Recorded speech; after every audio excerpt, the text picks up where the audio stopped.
دنیا کا کائنات کا راستگیر ہے اور ہمارے امام بھی زندہ ہیں۔ تو اس ملازمت ہے آج ہم کیا عہد کر سکتے ہیں اپنے آپ سے، اپنے امام کے ساتھ کیا عہد کر سکتے ہیں، اپنے امام کو کیا پیغام دے سکتے ہیں کہ ہماری زندگی بدل جائے۔ اس معاملے میں پلیز قبلہ کچھ روشنی ڈالیں۔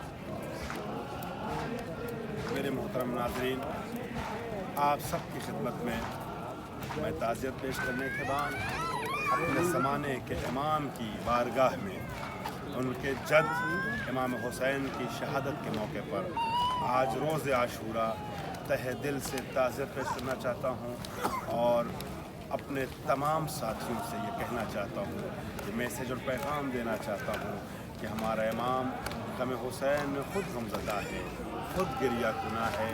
ہم اپنے عمل کو ایسا نہ بنائیں کہ ہمارے عمل کو دیکھنے کے بعد، ہمارے گناہوں کے عمل کو دیکھنے کے بعد، گناہوں سے بھرپور عمل کو دیکھنے کے بعد امام کی گریہ اور زاری میں اضافہ ہو جائے۔ امام کا چاہنے والا، امام کا پیروکار حقیقی وہی ہے جو خود کو گناہوں سے بچا لے اور امام زمانہ کے دل کی مسرت کا سبب بن جائے۔ کیوں؟ امام زمانہ حسین کے غم میں خون کے آنسو روتے ہیں۔ آیت اللہ وحید خراسانی ہمارے استاد محترم نے ایک تقریر کرتے ہوئے امام زمانہ سے منسوب تاریخ میں کچھ باتیں کہی تھیں۔ میں 2 منٹ 3 منٹ میں اس کے خلاصے آپ کے حوالے کرنا چاہتا ہوں کہ ہمارا امام خون کے آنسو ہوتا ہے۔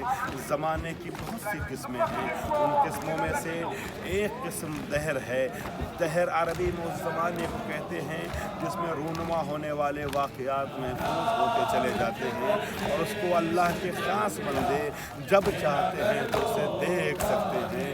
ان خاص بندوں میں ہمارے زمانے کا امام بھی ہے۔ امام روزانہ جب صبح اٹھتے ہیں تو سب سے پہلے دہر کو پلٹاتے ہیں، کربلا کا ایک ایک منظر اپنی آنکھوں سے دیکھتے ہیں۔ گویا امام دیکھتے ہیں روز کہ اکبر کے سینے پہ بچی کیسے لگی، قاسم کی لاش کے ٹکڑے کیسے ہوئے، اصغر کے گلے پہ تیر کیسے لگا۔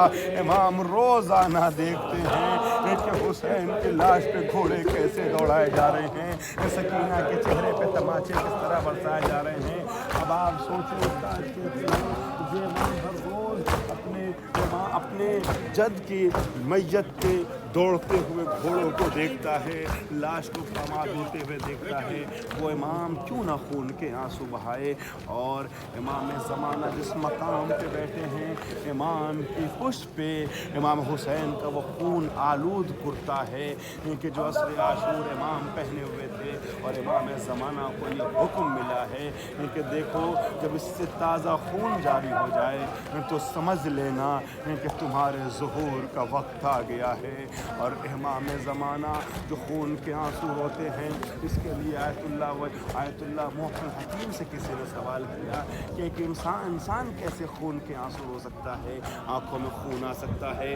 تو آیت اللہ محسن حکیم کہتے ہیں ذرا سفید رومال میرے حوالے کرو۔ سفید رومال دیا گیا، اس کو تھوڑی دیر تک آنکھوں سے لگائے رہے اور اس کے بعد جب وہ رومال ان لوگوں کے سامنے پیش کیا تو اس پہ خون کے تازہ نشانات تھے۔ آیت اللہ محسن حکیم کہتے ہیں دیکھو میں معصوم نہیں ہوں، مگر میں نے تھوڑی دیر دنیا سے ماورا ہو کے صرف کربلا سوچا تو میری آنکھوں میں خون آ گئے۔ تو وہ امام جو کربلا کے ایک ایک واقعے کو ہر روز اپنی آنکھوں سے دیکھتا ہے، وہ کیسے خون کے آنسو نہ روئے۔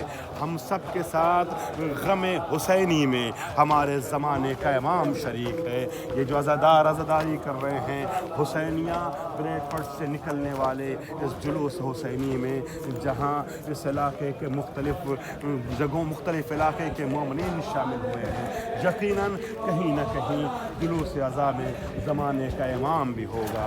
آئیے ہم سب مل کر امام زمانہ کو پرسا دیتے ہیں اور خدا سے دعا کرتے ہیں پروردگار ہمارے عمل کو ایسا بنا دے، ہماری عزاداری میں ایسا خلوص آ جائے کہ زمانے کا امام ہم سب سے راضی ہو جائے۔ وآخر دعوانا الحمدللہ رب العالمین۔